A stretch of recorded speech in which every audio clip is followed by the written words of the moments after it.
అందరికీ నమస్తే అండి. ఈ నెల 21వ తేదీన నీట్ ప్రవేశ పరీక్ష జరగబోతోంది కదా, నీట్ యూజీ పరీక్ష. సో దీనికి సంబంధించి గత అనుభవాల నేపథ్యంలో గతంలో జరిగిన నీట్ పేపర్ లీక్ అయింది కాబట్టి ఈసారి బోర్డు పూర్తి స్థాయి జాగ్రత్తలు తీసుకుంది. ఈ ముందస్తు జాగ్రత్తల్లో భాగంగా టెలిగ్రామ్ని దేశవ్యాప్తంగా బ్యాన్ చేశారు. ఈ టెలిగ్రామ్ బ్యాన్ చేయడంతో సోషల్ మీడియాలో చాలామంది షాక్ గురయ్యారు.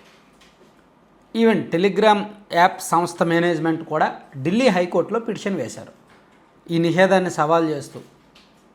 సో ఎక్కడో ఏదో జరిగితే మమ్మల్ని బాధ్యులు చేస్తారా, మాకేం సంబంధం, దేశవ్యాప్తంగా కోట్లాది మంది మా టెలిగ్రామ్ యాప్ వాడుతున్నారు, మాకు కొన్ని వేల కోట్ల నష్టం వస్తుంది అని చెప్పి పిటిషన్ వేస్తే ఢిల్లీ హైకోర్టు ఆ నిషేధాన్ని సమర్థించింది. అలా నిషేధించడం కరెక్టే అని కేంద్ర ప్రభుత్వం చేసిన వాదనతో ఏకీభవించింది.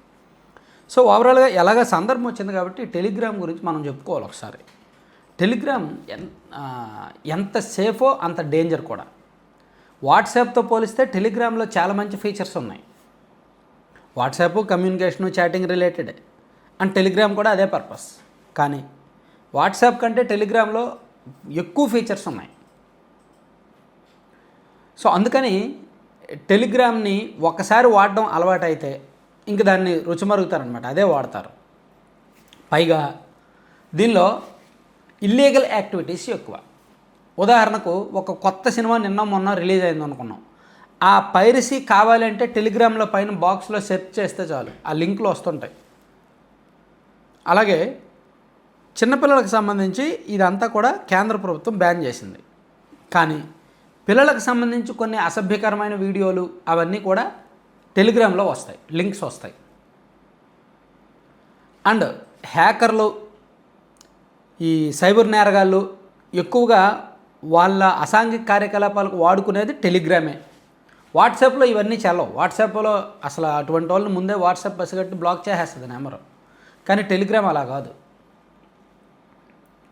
టెలిగ్రామ్లో ఒక ఫీచర్ ఏంటంటే మనం ఒక మెసేజ్ పెడితే మనం ఒక టైమింగ్ పెట్టాలి, 2 సెకండ్సా 10 సెకండ్సా 30 సెకండ్స్ అని. ఆ తర్వాత ఆటోమేటిక్గా ఆ మెసేజ్ డిలీట్ అయిపోద్ది, డిసపియర్ అయిపోద్ది.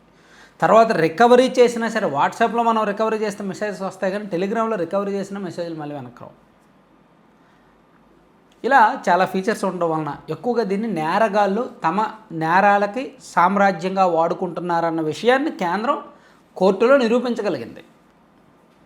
ఇది ఒక డార్క్ వెబ్. ఇప్పుడు వాట్సాప్లో జరిగేవన్నీ కూడా లీగల్. ఈ మధ్య సుప్రీంకోర్టు, కొన్ని హైకోర్టులు కూడా చెప్పాయి, నోటీసు, ఒకప్పుడు నోటీస్ ఇవ్వాలంటే ఏం చేయాలి, కోర్టు నోటీస్ ఇవ్వాలంటే ఎవరైతే అవతల వాళ్ళు ఉన్నారో, ప్రతివాదులు ఉన్నారో, వాద ప్రతివాదులు, వాళ్ళకి సంబంధించి నోటీసులు ఇచ్చినప్పుడు నేరుగా ఇంటికి చేరవేసేవాళ్ళు లేదా గోడకు అతికించేవాళ్ళు. వాళ్ళకి నోటీస్ అందిందని సంతకం తీసుకునేవాళ్ళు. కానీ ఇప్పుడు వాట్సాప్లో నోటీస్ పంపించవచ్చు. వాట్సాప్లో బ్లూటిక్ వస్తే నోటీస్ తీసుకున్నట్టు. అంటే వాట్సాప్ అంత చట్టబద్ధంగా, అంత అఫీషియల్గా, అఫీషియల్ పర్పస్ కూడా, లీగల్ పర్పస్ కూడా వాట్సాప్ వాడుతున్నారు. కానీ టెలిగ్రామ్ అలా కాదు. ఇందులో 90% యూజర్స్ ఇల్లీగల్ పర్పసే వాడతారు. టెలిగ్రామ్లో ఏదైనా చూడొచ్చు, పైరసీ చూడొచ్చు, అండ్ అడల్ట్కి సంబంధించిన కంటెంట్ ఎక్కువగా చూడొచ్చు, అండ్ సైబర్ నేరగాళ్ళు, మనం ఏది కావాలన్నా సరే దీనిలో వెతకొచ్చండి. అనేక గ్రూపులు ఉంటాయి. సో అందుకే కేంద్రం దీని మీద ఎప్పటి నుంచో నిఘా పెట్టింది. పేపర్ లీకేజీ కూడా దీని ద్వారా ఈజీ అవుద్ది కాబట్టి ఈ ప్లాట్ఫామ్ను తాత్కాలికంగా నిషేధిస్తే మంచిదని నిర్ణయం తీసుకొని నిషేధించింది. అండ్ ఇది డార్క్ వెబ్, ట్రేస్ చేయడం కూడా కష్టం.